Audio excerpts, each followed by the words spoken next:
Go. Okay, so here is our wind damage shingle on the roof. So wind is taking it completely off. So we are going to be removing and replacing this 3-tab shingle. First tab is taken off by wind. Here are the other 2 tabs attached to this 3-tab. So first things first is we need to come through and unseal all the shingles that are going to need to be either taken out or manipulated.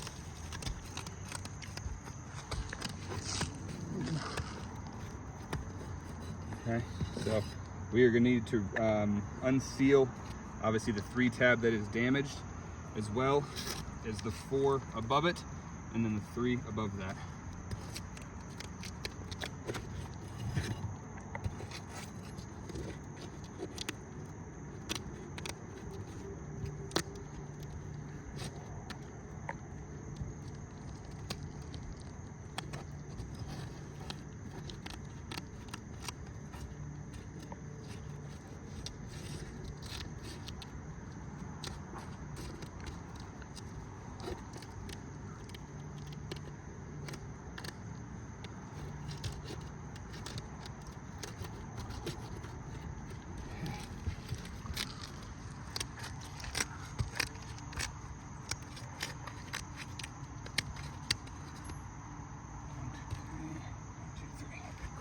All right, so all of these are unsealed now, so we have to remove this entire 3-tab shingle, which means removing the nails from the first course above and the second course above that. So our first nail is going to be right here.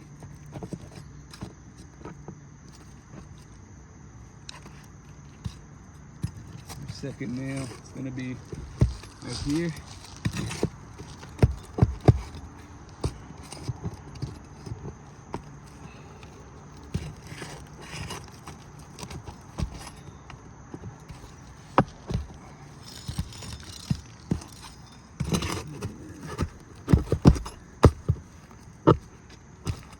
Okay, so now we've got to remove second course of nails up here.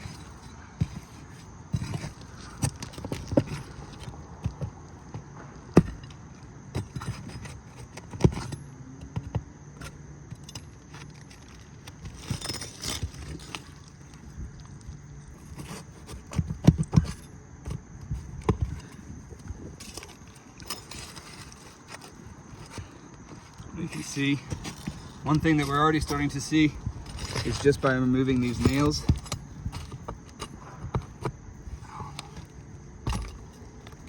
we are starting to completely, you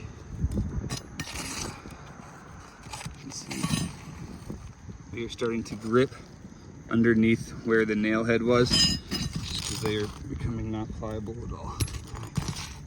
And this one might be good, actually. Alright, so that shingle has been removed. So we are going to bring our new shingle in, slide it up underneath, line it up the best we can here.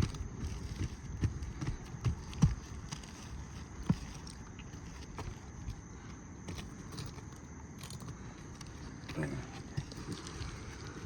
All right.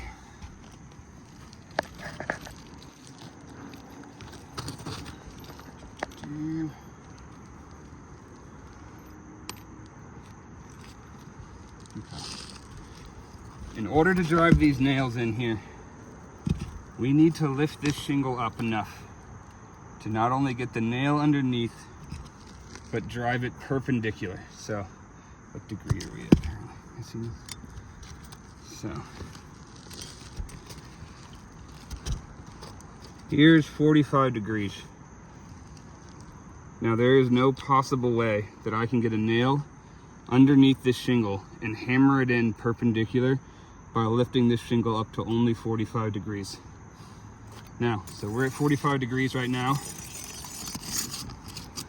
You can see that the nail itself barely fits underneath. Right here, actually. The nail barely fits underneath. Now I can drive the nail in at an angle while lifting the shingle up at 45 degrees. But per manufacturing specifications, if I drive this nail in at an angle, it is an improperly driven nail, meaning that this nail will now go in at an angle leaving space around this nail head where water can collect, go down the actual shaft of the nail, and create leaking inside. Manufacturers require that nails never be driven in at an angle, but be driven in perpendicular so that the nail head, like this, lays flat against the shingle below it, okay?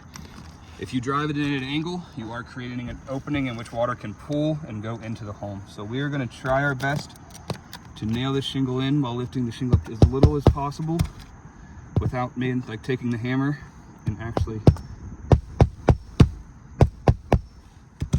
and again, just trying my best to not lift it up more than I have to, but as you can see, I have to get clearance for this hammer, and here we're already above 45 degrees just to get a hammer underneath it.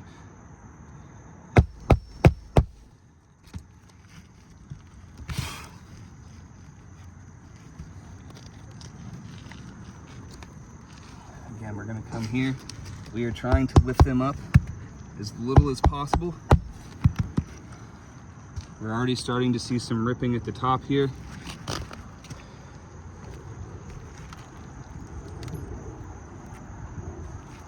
Coming down the line. Again, trying to lift it up as little as possible. And you can see if I don't lift it up enough, the hammer just clips the edge of the shingles and starts tearing them up. So coming here again. So again, just to reiterate my point here, I can get the shingle to 45 degrees if I drive the nail in like this. If this nail gets driven in like this, you can see that the nail head is not going to lie flat against the shingle below it. It is going to be driven in at an angle, and around this nail head here, water will collect and run down the shaft. So we need the nail perpendicular, which means lifting the shingle up to pretty much here, and driving it in. So the first course of nails is in. So now we move up to the second course here, and we're gonna come in, and again, lifting them up so I at least can get a hammer and a nail under here. And as you can see, we're starting to create creasing all along the top here. So we are going to kind of just keep coming down the line. And again, here's your 45 degrees. No way that I can even start to think about getting this hammer anywhere close to under here. Again, unless I drove it in like this, which again was just improper nailing and will create leaking inside the home. So I gotta come up to here to at least get the hammer on top. See, I'm trying my darndest to keep it as low as I can.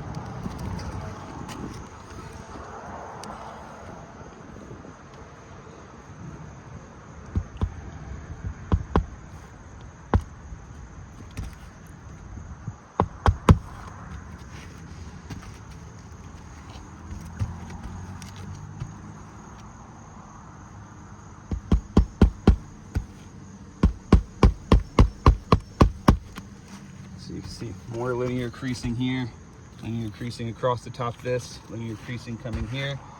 We've got a rip in the shingle right here with some more creasing kind of starting to work its way across, some more creasing here, some more creasing there. And again, just by trying to keep that hammer low enough, you can see where we took a little bit of chunks out of the bottom of the shingle just because you're trying to keep the shingle low enough without hitting it with the hammer. But even so, you're still catching it if you're trying to keep it at 45 degrees.